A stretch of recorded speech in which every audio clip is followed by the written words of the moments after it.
আপনি এগুলা কি জানেন? দেখেন তো, এগুলা কি? টাকা। টাকাগুলো কার জানেন আপনি? আসসালামু আলাইকুম সবাইকে, আশা করি সবাই ভালো আছেন। আমি এখন দাঁড়িয়ে আছি সেই আপুর বাসার নিচে। ইতিমধ্যে আপনারা বুঝে গেছেন কার কথা আমি বলছি। কিছুদিন আগে একটা ভিডিও পোস্ট করেছিলাম, সেটা হলো একটি বাচ্চা মেয়ে রাস্তার এক কোণে বসে দুটি খেলনা নিয়ে, পুতুল নিয়ে খেলতেছিল, আর ওর মা সামান্য কিছু মাছ একটা ওজন মেশিন নিয়ে বসেছিল। এই আপুর সাথে কথা বলার পর জানতে পারি তার হাজবেন্ড নাকি তার মেয়ে তার স্ত্রীকে ছেড়ে চলে গেছে, আর তারপর থেকেই তাদের এই দুর্বিষহ জীবন। তারপরে আপনাদের সাথে নিয়ে আমি একটু পরিকল্পনা করি যে তার জীবন পরিবর্তন করা যায় কিনা, আর অবশেষে আমরা সাকসেস। আমরা এখন যাব সেই আপুর বাসায়, ঘরে যাবো আর কি। যদিও উনি জানে আমরা আজকে আসবো, আর আপনারা এই ভিডিওতে দেখতে পারবেন তার জন্য কত টাকা আমরা কালেকশন করলাম, তাকে কত টাকা আমরা দিব, সম্পূর্ণ ভিডিওতে দেখতে পারবেন। পাশে থাকুন। আমরা একটু বাসার বাইরে অপেক্ষা করবো, উনি রেডি হোক। রেডি হয়েছে তো চলো চলো চলো চলো চলো। আমরা চলে আসছি তার ঘরে।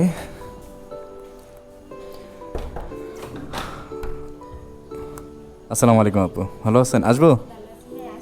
আচ্ছা আচ্ছা। ও ফ্যান, বড় ফ্যান কিনেন নাই? জি না, ছোট ফ্যান কিনছি আসলে।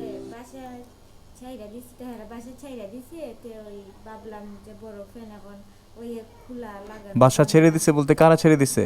ওই আপুরা বাসা ছাইরা ও মানে আপনারা এই জন্য আমাদেরও ছাড়তে হবে, কারণ আপনি তো শেয়ারে নিচ্ছেন আর কি। আপনি তার পুরো ফ্ল্যাট একা ভাড়া দিতে পারবেন না। জি না, আচ্ছা আচ্ছা, বসেন বসেন বসেন বসেন। এর জন্য বড় ফ্যান নেন নাই? এই জন্য আপাতত তো এটা দিয়ে হয়? হ্যাঁ বাতাস লাগে, এটা দিয়ে বাতাস লাগে? এখন একটু শান্তি। জি আচ্ছা বসেন, আপনি বসেন, বসেন। বসলাম আপু। হ্যাঁ, সকালে খাওয়া দাওয়া করছেন কিছু? জি হ্যাঁ, একটা মশারি কিনছি। ও মশারি কিনছেন একটা আমাদের টাকা দিয়ে? বিছানার চাদর কিনছি, ঘর ভাড়াতে 2000 টাকা পুরাইছি। আর দুইটা দোকানে 250 টাকা পাইতে আসিল, ওনাদের টাকা দিছি। আর এই কয়দিন খাবার খাইছি। এই কদিন খাবার খাইছেন? হ্যাঁ, আর বৃষ্টি, তুমি কি করলা এই কয়দিন, 3 দিন? তুমি কি করছো? কিছু করো নাই? বৃষ্টি খুব লাজুক মেয়ে। আল্লাহ। কথা বলতে একটু শরম পাই। হ্যাঁ হ্যাঁ, বুঝতে পারছি, মেয়ে মানুষ লাজুক হয় ভালো, কথা কম বলাই ভালো। আচ্ছা, আর হলো এখন তো টাকা পয়সা কিছু নাই। যে অল্প আছে, আপনারা যেগুলা দিছিলেন আর খরচ করছি, তো এই জন্য অল্প কিছু আছে। তো এখন আপনি যাবেন কোথায়? কোথায় বাসা ভাড়া নেবেন? কোনো প্ল্যানিং করছেন? সেটা এখনো নেই না, আমার দেখতে হবে।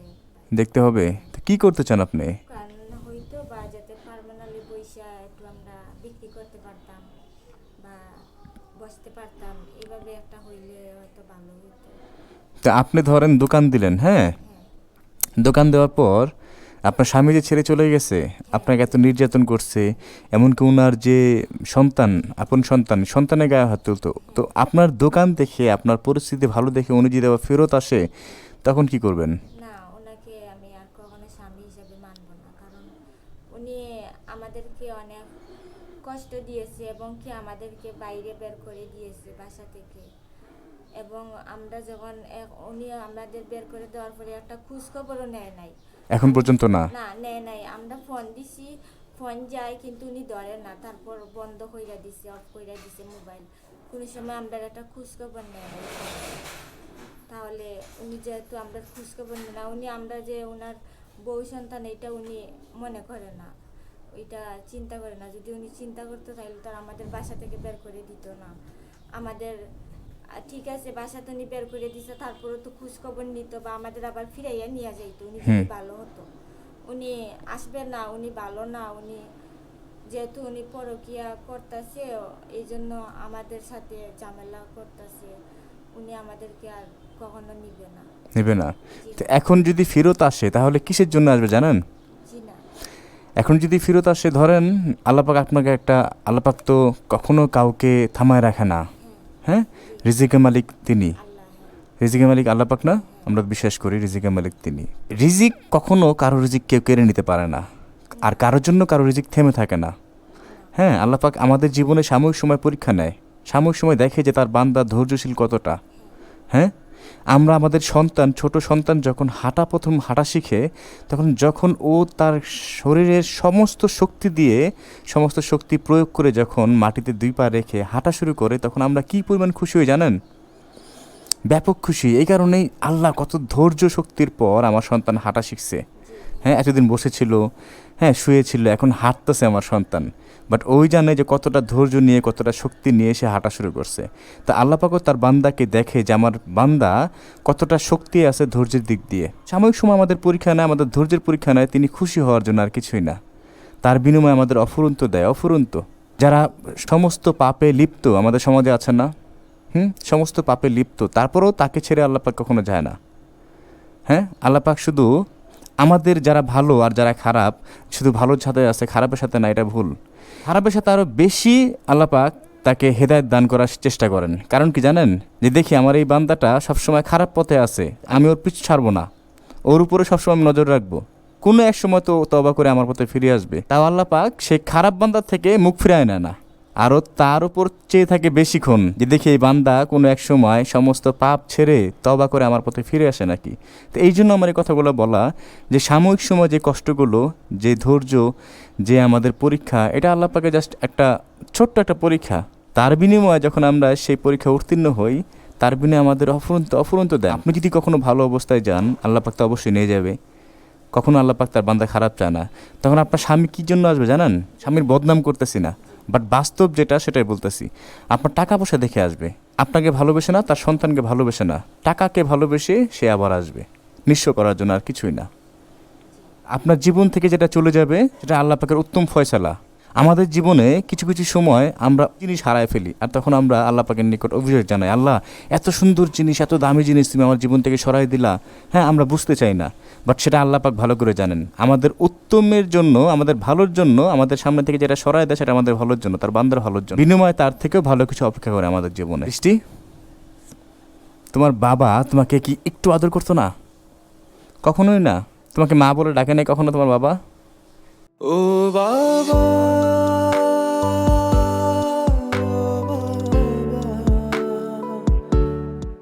ওর মুখে কোনো কথা নাই, দেখেন, শুধু মানে অবাক দৃষ্টিতে চাহনি। আল্লাহ, তোমার খেলনাগুলো কোথায় বৃষ্টি? দেখি কোথায়? ওরে ছাদের উপর। দেখি, এটার নাম কি জানো?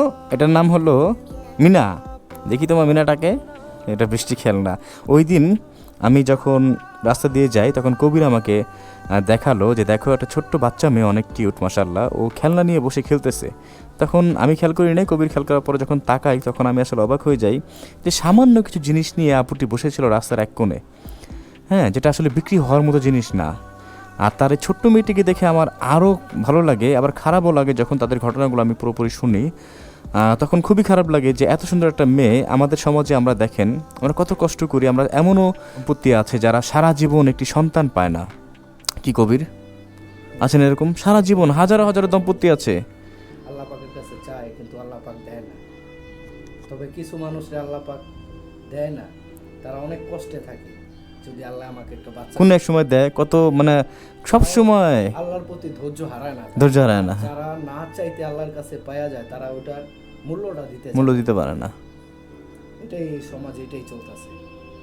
এত সুন্দর একটা বাচ্চা থুইয়া আমি কি চামু, আমার বাচ্চাটারে থুইয়া আমি আরেক জায়গায় যাবো? কখনো এটা চাবো না। ও আসলে মানুষই না। যদি মানুষ হইতো তাহলে কখনো এত সুন্দর একটা বাচ্চা, এরকম একটা বউ থুইয়া অন্য জায়গায় যেতে পারতো না, আর ওনাদেরকে মেরে ঘর থেকে বের করে দিতে পারতো না। ও আসলে মানুষ রূপে শয়তান, যার কারণে এই কাজটা করছে। ঠিক বলছো। অনেক মারছিল ভাইয়া, তারপর আমি ট্রিপল নাইনেও ফোন দিয়েছিলাম। ট্রিপল নাইনে ফোন দিচ্ছেন? তারপর আমাদেরকে বাসার বাইরে ছিলাম, ভিতরে দরজা আটকে দিছিল, বাসার তো বাইরে করে দিল। ছোট তো নিয়ে অনেক কষ্ট করছি। আমার সৎ মা ছিল, আমার বাবা মাও নাই, সৎ মা ছিল। এই জন্য আমার সৎ মা খুবই আমার অত্যাচার অবহেলা করছে। তার জন্য আমাকে অনেক সময় লোকের বাড়িতে কাজ করতে দিত।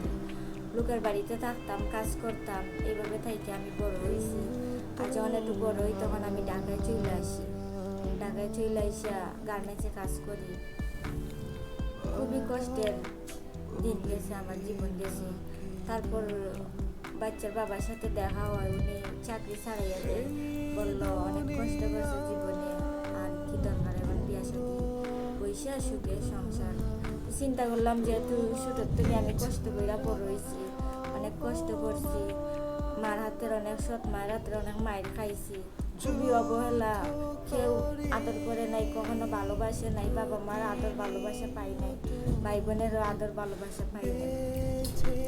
তাই চিন্তা করলাম তাহলে হয়তো বিয়ে শাদী বইসা একটা মানুষ যখন পাইছি যে হয়তো একটু সুখে থাকবো বা কষ্ট আমার একটু কমবে, দূর হবে, সেই এরকম কিছু ভাবছিলাম। কিন্তু আসলে যেই মানুষটার হাত ধরছিলাম আসলে সে সঠিক ছিল না, আমার ভাবনা ভুল ছিল, একটা ভুল মানুষের আমি হাত ধরছিলাম। সবসময় গায়ে হাত তুলতো, বিশেষ করে আমার বাচ্চা হওয়ার পর তো অনেক সময় গায়ে হাত তুলতো, ঝামেলা করতো, কোনো কিছু নিয়ে অশান্তি করতো। প্রায় সময় এমন কইরা গলায় টিপা দিত, গায়ে হাত তুইলা দেশে চলে যাইতো, চলে গেলে আমাদের খোঁজখবর নিত না। এরকম 2 সপ্তাহ থাকতো, মাসে 3বার 4বার কইরা দেশে চলে যেত। আরে আল্লাহ, ওনার কাছে থাইকো আমি কষ্ট করছি, বাচ্চাকে ছোটত্ব নিয়ে বাচ্চার ফ্যান গুঞ্জি যখন যেটা লাগে আমি কিনা দিতাম। ওনার কাছে থাইকে আমি মানুষের কাছ তো হাত পাইতা খাইতে হইছে, আমার নিজেরটা জোগাড় কইরা খাইতে হইছে, এরকম ভাবে দিন গেছে। অথচ উনি আপনাকে কি স্বপ্ন দেখাইছিল? যে ছোট থেকে আপনি অনেক কষ্ট করছেন, আপনাকে আর কষ্ট থাকতে হবে না, আমি সুখ দিব। হ্যাঁ, এই কথাই বলছিলেন যে ছোটত্ব নিতে তুমি অনেক কষ্ট করছো, তা আর এখন বিয়া শাদি বইসা চাকরি টাকরি লাগবে না, আমি কাজ করবো, তুমি ঘরে থাকবা, আর কষ্ট করতে হবে না আমাকে, এইরকম কিছু একটা বলছিলেন। বিশ্বাস করছিলাম। বিশ্বাস করছেন? হ্যাঁ, বিশ্বাস করছিলাম, কিন্তু উনি আমার বিশ্বাসে ধোঁকা দিচ্ছেন, আমাকে অনেক আঘাত কষ্ট দিচ্ছে। মানে একটা বার চিন্তা করেন, এই দুনিয়াতে আপনি বিশ্বাস করবেন কাকে? যখন ওনার মা মারা যায়, এই আপুটি আমার সামনে যিনি বসে আছেন, জীবনের বড় ভুল ছিল ওনাকে বিশ্বাস করে ওনার হাত ধরা।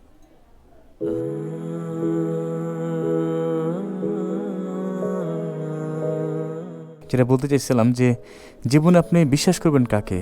একটাবার চিন্তা করেন তো। আপু কান্না করবেন না প্লিজ। তারপরও কষ্ট করি, সহ্য করি, সংসার করতে চাইছি। আমার বাচ্চার দিকে তাকাইয়া কই, যেহেতু আমার একটা সন্তান আছে, হয়তো উনি ভালো হবে, আমি সেই আশায় থাকতাম। কিন্তু যতদিন যেহেতু উনি খারাপের দিকে যাচ্ছিল। হ্যাঁ, ব্যবহার ওনার পরিবর্তন খারাপ দিকে যাইতেছিল, যতদিন যেহেতু উনি খারাপ করতে যাইতো, ব্যবহার ওনার আচরণ খারাপ ছিল, সবসময় আরো বাজে ব্যবহার, খারাপ ব্যবহার উনি করতেন আমাদের সাথে। মানে জীবনে আপনি বিশ্বাস করবেন কাকে? একটাবার চিন্তা করে দেখেন, যে আপুটির মা যখন মারা যায়, ওনার বাবা চলে গেল অন্য একটি মানুষের হাত ধরে, দেন উনি সৎ মায়ের সংসারে গেল। হ্যাঁ, সৎ মায়ের ঘরে যখন যায়, সৎ মা, সৎ ভাই, সৎ বোন সবাই তাকে অবহেলা করতো, এমনকি গায়ে হাত তুলতো, নির্যাতন করতো। নির্যাতন সইতে না পেরে উনি চলে গেল মানুষের বাসাবাড়ি। হ্যাঁ, মানুষের বাসাবাড়ি কাজ করতেন। ওনার গ্রামের বাড়ি সিলেট না আপু? সুনামগঞ্জ, সিলেট সুনামগঞ্জ। দেন সৎমার অত্যাচার সইতে না পেরে মানুষের বাসাবাড়ি কাজ করতো। তখন ওনার বয়স 10 বছর, না 10 বছর আমি বলছিলেন আপনি আমাকে। তখন ওনার বয়স 10 বছর। 10 বছর একটি বাচ্চা মেয়ে সৎমায়ের সংসার সইতে না পেরে, সৎমায়ের জ্বালা নির্যাতন সইতে না পেরে মানুষের বাসাবাড়িতে কাজ করতে করতে ঢাকায় চলে আসে। ঢাকায় এসে একাকী জীবন, গার্মেন্টসে কাজ করে। সেখান থেকে আসলে যখন একটা মানুষের সন্ধান পায়, যে ওনার বিয়ের বয়স যখন হয়, একটা মানুষকে খুবই বিশ্বাস করে তার হাত ধরছে। অন্তত আমি বাবার বাড়ি থাকতে আমি সুখ কি জিনিস দেখি নাই, অন্তত স্বামীর বাড়ি গিয়ে আমি একটু সুখ পাবো, সেই আশায় সেই মানুষটির হাত ধরা। আর সেই মানুষটি যখন তার বাবার মতো নরপশু হয়ে যায়, মানুষ রূপে মানুষ থাকে না, হ্যাঁ, তার মনে পশুত্ব বরণ করে নেয়, তখন সেই মানুষটা আর মানুষ থাকে না আসলে। তো একটাবার চিন্তা করেন যে আল্লাহ পাক আমাদের কতটা ভালো রাখছে এই দুনিয়াতে। আমাদের সমাজে আমরা কত যে ভালো আছি সেটা নিয়ামত প্রকাশ করে শেষ করার মতো না, আল্লাহ শুকরিয়া প্রকাশ করে শেষ করার মতো না, কতটা ভালো রাখছি। কিন্তু ওনার কথা একটাবার চিন্তা করেন, এই মানুষটাই ঠিক ওর মতো থাকা অবস্থায় কষ্টে থেকে আস্তে আস্তে এই পর্যন্ত। উনি কখনো জানে যে আমি কবে সুখ পাবো, কবে সুখ আমাকে দেখা দিবে? বাট তারপরও তিনি কিন্তু আল্লাহর প্রতি কোনো নিরাশ হয় নাই, আল্লাহর প্রতি ধৈর্য হারায় নাই।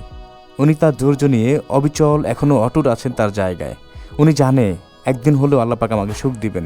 আমরা আমাদের জায়গা থেকে সামান্য একটু কষ্ট পেলে কতই না অভিযোগ জানাই আল্লাহ পাকের নিকট। ওনার কথা এই জন্য বললাম যে বিশ্বাস করার মতো এই দুনিয়াতে আপনি কাউকে পাবেন না। একমাত্র যদি বিশ্বাস করতে হয়, আল্লাহ পাককে বিশ্বাস করতে হবে। যে বিশ্বাসের মর্যাদা আল্লাহ পাক আপনাকে রাখবে। হ্যাঁ, ঠিক বলছি? আল্লাহ পাককে বিশ্বাস করেন তো? হ্যাঁ, আপনি চাইলে দেখেন, ওনার জায়গায় অনেক মেয়ে আছে যে পরিস্থিতির শিকার হয়ে খারাপ পথে চলে যায়। চাইলে উনি পারতো না, বাট উনি সেটা করেন নাই। উনি জানে যেটা আমার সামান্য ক্ষণস্থায়ী দুনিয়া। এই দুনিয়াতে আমি যদি ভালো কাজ করি, ভালো কাজ আমি সাথে নিয়ে যাব, খারাপ কাজ করলে খারাপ কাজ সাথে নিয়ে যাব। আমরা বিশ্বাস করি এই দুনিয়াতে আমরা একবারই জন্মগ্রহণ করবো, দ্বিতীয়বার আর না। দেখেন একটা বার উনি এখনও অনবরত আমার আল্লাহ কি বৃষ্টি, মার কান্না ভাল লাগে না? না আল্লাহ, এই বাচ্চা মেয়েটার দিকে তাকালে আমার যে কি পরিমাণ খারাপ লাগে কবির। আল্লাহ আপু, যে কারণে আসছি আমি বলছিলাম 3 দিন পরে আসবো, আমি কথা রাখছি। এখন কি কারণে আসছি আপনি বলতে পারবেন? বলতে পারেন না? বৃষ্টি আমি কেন আসছি বলো তো? তুমি জানো না? কেন জানো না কেন? সত্যি জানো না? বৃষ্টি হাসি খুব মাশাআল্লাহ খুব কিউট, বাট ও হাসে না, কথা বলে কম। দেখি কবির ব্যাগটা দাও। আমি এই কারণে আসছি, আমি সবসময় ভিডিওতে একটা কথা বলি আপনাদের সবাইকে যে আল্লাহ পাক ধৈর্যধারীকে খুবই পছন্দ করেন, খুবই, যেটা ভাষায় প্রকাশ করার মতো না, যেটা শুকরিয়া আদায় করে শেষ করার মতো না। এই মানুষটিকে যখন আমি দেখি আমি কখনো ভাবছি যে এই মানুষটি আমার সামনে থাকবে, আমি ওর সাথে কথা বলবো, হ্যাঁ, কখনো আমি ভাবি নাই। আমি যেটা না ভাবছি, যেটা না পরিকল্পনা করছি, মন আল্লাহ পাক সেটা অনেক আগে থেকে পরিকল্পনা করে রাখছেন। কারণ আল্লাহ পাক তার বান্দার জন্য ভালো কিছু রাখেন, খারাপ কিছু না। জাস্ট আমরা সেই ভালো জিনিসটা খুঁজে পাই না আমার নিজেদের কর্মফলের কারণে। কি ঠিক বলছি আপু? এগুলা কি জানেন? দেখেন তো এগুলা কি? টাকা। টাকাগুলো কার জানেন আপনি? জানেন না? এখানে কত টাকা আছে জানেন? আমি আপনাকে বলি, এটা ধরেন একটা বার, এখানে আছে 50,000 টাকা। দেখেন তো একটু টাকাগুলো ধরেন, দেখেন, খুলে দেখেন অরিজিনাল টাকা নাকি জাল টাকা। দেখেন একটু দেখেন ভালো মতো, জাল টাকা। এটা দেখেন তো, এখানে আছে 50,000 টাকা। কত? 50,000। মোট কত হলো? 1 লক্ষ। আর এইখানে কত জানেন? 40,000 টাকা। ধরেন এটাও কত হলো? 1,40,000 টাকা। এই 1,40,000 টাকা সম্পূর্ণ আপনার। কিছু স্বপ্ন লিখেছি মনে ডায়েরিতে, মানুষ বাঁচে কিছু কিছু আশাতে, ছুটে চলা পৃথিবী হ্যাঁ,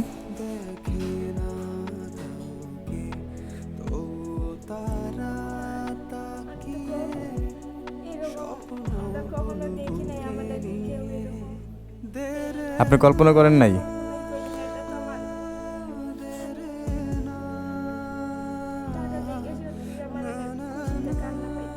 আপনি যেটা কল্পনা করেন নাই সেটা পরিকল্পনা করে রাখছে আল্লাহ পাক অনেক বছর আগে থেকে, জানেন আপনি?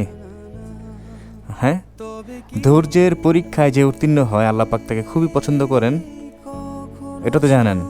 আপনি কখনো ভাবছেন এই টাকাগুলো আপনি পাবেন? এখানে প্রায় 1,40,000 টাকা। এই টাকাটা আমার না আপু, এই টাকাটা সম্পূর্ণ আপনার। আর এই টাকাটা আমি একা দিই নাই, এই টাকাটা দেশ ও দেশের বাইরে যত ভাই ও বোন যারা আছেন সবাই আপনাকে দিছে। আর এই টাকাটা আমি মনে করি এই টাকাটা তাদেরও না, এই টাকাটা ছিল আপনার রিজিকের। জাস্ট আমাদের মাধ্যমে আল্লাহ পাক বন্টন করে রাখছিল, আমরা সেটা বের করে আপনাকে দিছি। কি ঠিক বলছি? এই টাকাটা সম্পূর্ণ আপনার, টাকাটা রাখেন, ধরেন আপনি। মনের কথা তাই তো কি করতে চান এটা দিয়ে বলেন?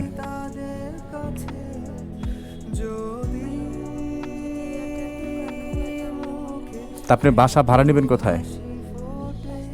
দেখি নাই, আমাকে দেখতে হবে। যেখানে বাসা নিব তার আশেপাশে কিছু স্বপ্ন লিখেছি মনে করতে পারেন। আচ্ছা আচ্ছা, আপনার দোকান নিতে হলে আপনার যদি এই টাকা নাও হয়, যদি আরও কিছু প্রয়োজন হয় সেটা আমি আমার পক্ষ থেকে দেব। আর দোকান নেওয়ার সময় যাবতীয় যত সাহায্য দরকার, আপনি তো মেয়ে মানুষ একা পারবেন না, সেটা আমি আপনার পাশে থাকবো। হ্যাঁ, দোকান করার জন্য যা যা লাগে সাহায্য সহযোগিতা সব আমি করব। আমি আছি, কবির আছে, আমরা করবো ইনশাল্লাহ। আসলে আমার কাছে মনে হয় যে আপনারা ফেরেশতা। কখনোই আপনি ধৈর্য হারা হবেন না, কখনোই না। নিরাশ হবেন না, ধৈর্য হারা হবেন না, অভিযোগ জানাবেন না। আরো দীর্ঘ আয়ুতে পাশে গেলাম বলা যায় দোয়া করবেন। আর আমার মতো অসহায় মানুষের পাশে দাঁড়াইতে পারেন। কবি রাখো এটা। আর আপনাদের স্পেশালি থ্যাঙ্কস এমন একজন অসহায় পাশে দাঁড়ানোর জন্য। বরাবরই আপনারা, আমি যতবারই এরকম কোনো উদ্যোগ নেই যে একটি মানুষের জীবন পরিবর্তন করবো আপনাদের সাথে নিয়ে, আর সেইটাকে আপনারা সবসময় সাড়া দেন, এটা আমার জীবনের সবথেকে বড় পাওয়া। আমি শুকরিয়া আদায় করি আল্লাহ পাকের নিকট, আপনাদের মতো মানুষ আমি পেয়ে, হ্যাঁ, আপনাদের মতো মানুষ আমাকে ভালোবাসে, এটা আমার জীবনের সবথেকে বড় পাওয়া। আর আমাদের নবী করিম সাল্লাল্লাহু আলাইহি ওয়াসাল্লাম সবসময় শিখিয়ে গেছেন আমাদের, বলে গেছেন যে একজন মানুষের পাশে দাঁড়াও, একজন অসহায় মানুষের পাশে দাঁড়াও, এমনভাবে দাঁড়াও তার জন্য পুনরায় কারো নিকট হাত পাততে না হয়। সেটা তুমি একা না পারো, 10 জনকে সাথে নিয়ে দাঁড়াও। আর সেই চেষ্টায় আমরা সফল হচ্ছি ইনশাল্লাহ। আমরা আগামীর পথে আল্লাহ পাক আমাদের যতদিন হায়াত রাখবেন, আমরা আগামীর পথে এরকম কাজ হাজারো করে যেতে চাই। কারণ একটাই কথা আমাদের, যে আমাদের জীবন একটাই, দ্বিতীয়বার আমরা এই জীবন খুঁজে পাবো না, ফিরে পাবো না। এই এক জীবন আমরা যত ভালো কাজ করে যাব সেটা আমাদের সাথে যাবে, খারাপ কাজ করলে খারাপটার সাথে যাবে। তাহলে এই সুযোগ আমরা কেন মিস করব? আপনাদের স্পেশালি থ্যাঙ্কস এমন একজন আপুর পাশে দাঁড়ানোর জন্য। আর আপনাদের আমি আরও ধন্যবাদ দিতে চাই এই কারণেই যে আপনারা আমাকে এত বিশ্বাস করেন, এত ভালোবাসা সাপোর্ট করেন। স্পেশালি থ্যাঙ্কস আপনাদের। ভালো থাকবেন সবাই। আসসালামু আলাইকুম সবাইকে। চলা পৃথিবী